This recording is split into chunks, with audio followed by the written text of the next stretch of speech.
देश दुनिया की कुछ बड़ी खबरें लेकर एक बार फिर आपके सामने हाजिर हूं। बेंजामिन नेतन्याहू अमेरिकी दौरे पर गया। व्हाइट हाउस में डोनाल्ड ट्रंप से मुलाकात की। बहुत लंबी बातचीत हुई। बहुत लंबी बातचीत के बाद डोनाल्ड ट्रंप ने ऐलान कर दिया कि वो गाजा पर कब्जा करेंगे। इजराइल कब्जा नहीं करेगा, बल्कि अमेरिका अपनी सेना को वहां पर तैनात करेगा और गाजा में पूरा अधिकार अपने कब्जे में लेकर गाजा को फिर से बसाएगा। डोनाल्ड ट्रंप ने कहा कि हम वहां पर बहुत सारी ऐसी सुविधाएं लाएंगे जिससे वहां के लोगों को रोजगार मिले। गाजा अभी रहने लायक नहीं है। गाजा को बसाने के लिए हमें गाजा पर कब्जा करना पड़ेगा। यानी एक लुभावना ऑफर ये गाजा के लोगों को दे रहे थे और बेवकूफ समझ रहे थे पूरी दुनिया को और गाजा के लोगों को कि उनके इस ऑफर को सुनकर गाजा वाले उनको यहां पर कब्जा करने की इजाजत दे देंगे। डोनाल्ड ट्रंप का बयान आया, कई सारे इस्लामिक देशों ने इसका विरोध किया। सबसे पहले सऊदी अरब सामने आया। उसने कहा देखिए पूरी दुनिया 2 नेशन पॉलिसी का सपोर्ट करती है। फिलिस्तीन अलग देश है, इजराइल अलग। यहां पर कोई अधिकार किसी का नहीं हो सकता। हमास ने भी साफ तौर से कह दिया कि ये जो धमकियां दे रहे हैं ना, ये बड़े बड़े ऑफर दे रहे हैं। जब 20,000 पाउंड बम वहां पर गिराकर कब्जा नहीं कर पाए ये लोग, तो इस तरीके के ऑफर देकर कब्जा कर लेंगे। जब डोनाल्ड ट्रंप के इस बयान को दुनिया भर में चारों तरफ से घेरा जाने लगा, तो उसके बाद डोनाल्ड ट्रंप पलट गए। व्हाइट हाउस की तरफ से बयान आ गया कि हम किसी भी तरह का कोई भी इन्वेस्टमेंट गाजा में नहीं करेंगे। हम गाजा को किसी तरह की कोई मदद नहीं देंगे। साथ ही साथ बेंजामिन नेतन्याहू ने भी कहना शुरू कर दिया कि हमारा अधिकार है, गाजा में हम लड़ेंगे और हम लड़ने के लिए प्रतिबद्ध हैं। अमेरिका अपनी सेना को गाजा में नहीं भेजेगा। एक ही रात में इन्होंने अपने बयान को पलट दिया। अब ये कैसे हुआ, किसके प्रेशर से हुआ, ये बात सामने नहीं आई है। लेकिन एक दिन पहले कहा कि हमारी सेना तैनात होगी, दूसरे दिन बयान आते हैं नेतन्याहू कह रहा है कि वहां पर सिर्फ हम अपनी सेना को भेजेंगे। और एक दिन पहले कह रहा था कि डोनाल्ड ट्रंप अगर अपनी सेना को भेजते हैं वहां पर और गाजा को फिर से बसाते हैं, तो भाई साहब ये ऐतिहासिक फैसला होगा। तो ये लोग कौन सी खिचड़ी पका रहे हैं, ये क्या करना चाहते हैं दुनिया में, कुछ समझ नहीं आता है। अब कट्टरपंथी कहा जाता है मुस्लिमों को। गाजा के पड़ोसी देश जॉर्डन और मिस्र बहुत बार ऐसी बातें कह चुके हैं कि हम इजराइल से डायरेक्ट युद्ध शुरू कर देंगे। एक बार फिर से जॉर्डन की तरफ से बयान आया है। जॉर्डन ने कहा है कि अगर फिलिस्तीनियों को जबरदस्ती उनकी जमीन से बाहर निकाला गया तो जॉर्डन इजराइल के खिलाफ युद्ध का ऐलान करने के लिए तैयार है। अरे बस करो चच्चा, अब क्या रोलाओगे।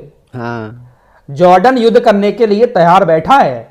जबरदस्ती अगर फिलिस्तीन की जमीन से इनको भगाया जाएगा। मिस्र भी कई बार ऐसा कह चुका है कि हम युद्ध की घोषणा कर देंगे अगर ऐसा किया गया। उधर यमन के लोगों ने भी डोनाल्ड ट्रंप के इस बयान की कड़े शब्दों में निंदा की है और साफ तौर पर कह दिया है कि देखिए जब तक फिलिस्तीन पूरी तरीके से आजाद नहीं हो जाता तब तक हम गाजा और फिलिस्तीन के लिए ऐसे ही लड़ाई लड़ते रहेंगे। गाजा फिलिस्तीनियों का ही है। यहां पर कोई कब्जा नहीं कर सकता। डोनाल्ड ट्रंप की नजर ईरान पर अभी भी लगातार टिकी हुई है। ईरान को लेकर डोनाल्ड ट्रंप ने कहा है कि मैं दिल से चाहता हूं कि ईरान एक सफल और बहुत ज्यादा ताकतवर देश बने। ईरान एक महान देश अपने आप को कहलवाए। मैं ये दिल से चाहता हूं, लेकिन परमाणु हथियार के बिना। ईरान की परमाणु सुविधाओं पर इनकी बहुत ज्यादा नजर है। ईरान को ये आगे बढ़ता हुआ देखना चाहते हैं, लेकिन परमाणु हथियारों के बिना देखना चाहते हैं। इनका कहना है कि मैं उसको रोकने के लिए सारी कोशिशें करूंगा। ईरान को परमाणु ताकत नहीं बनने देना है। इन लोगों का बस यही मकसद है। उधर जर्मनी का भी बयान आया है। जर्मनी वैसे तो इजराइल के साथ ही रहा है हमेशा, लेकिन कहा गया है जर्मनी की तरफ से कि जिस तरीके से वेस्ट बैंक है, जिस तरीके से यरूशलेम है, उसी तरीके से गाजा भी फिलिस्तीनियों का है और गाजा से फिलिस्तीनियों को भगाना अंतर्राष्ट्रीय कानून का उल्लंघन करना होगा। अंतर्राष्ट्रीय कानून के खिलाफ है ये बात कि गाजा को उनकी जमीन से भगाया जाए। एक हादसा रात इजरायली सेना के साथ भी हुआ। बहुत सारे इजरायली सैनिक बैठे हुए थे गोलानी ब्रिगेड के।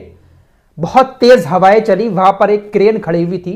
क्रेन का ऊपरी हिस्सा कई सारे सैनिकों के ऊपर गिरा। 2 सैनिकों की मौत हो गई। 8 सैनिक गंभीर रूप से घायल हो गए। दोस्तों गाजा में तकरीबन 1.5 साल से यह सब कुछ हो रहा है। बहुत सारे इजरायली सैनिक इसमें मारे गए हैं, हजारों सैनिक अपाहिज हो गए हैं, हजारों सैनिक ऐसे हैं जो दिमागी मरीज बन गए हैं। लेकिन इस पूरी जंग के दौरान इजराइल सिर्फ अपने 844 सैनिकों की मौत दिखाता है कि हमारे सिर्फ इतने सैनिक मारे गए हैं, 5696 सैनिक घायल हो गए हैं। यह आंकड़ा बिल्कुल सरासर गलत है। कल एक आंकड़ा कई सारे अखबारों ने छापा है कि इतने सारे सैनिक मारे गए, इतने घायल हो गए, इतने मानसिक रूप से बीमार हो गए और गंभीर चोटें भी बहुत सारे सैनिकों को लगी थी। यह आंकड़ा कम से कम मरने वाले सैनिकों का 15,000 है, लेकिन दिखाया सिर्फ 896 जा रहा है। और ऐसा पहली बार नहीं छपाया, बल्कि ऐसा कई बार छापा जा चुका है इजराइल के अखबारों में, दुनिया भर के कई सारे अखबारों में। तो ये मौत का आंकड़ा बहुत छोटा सा दिखा रहा है। छोटा सा दिखा। फिलहाल ये कुछ ताज़ा अपडेट थे जो आपके सामने रखे। दोस्तों, हमारी रिपोर्ट को देखने के लिए बहुत बहुत शुक्रिया। चैनल पर नया है तो जरूर सब्सक्राइब कीजिए। मिलते हैं कुछ अगली खबरों के साथ, तब तक के लिए अपना ख्याल रखें। धन्यवाद।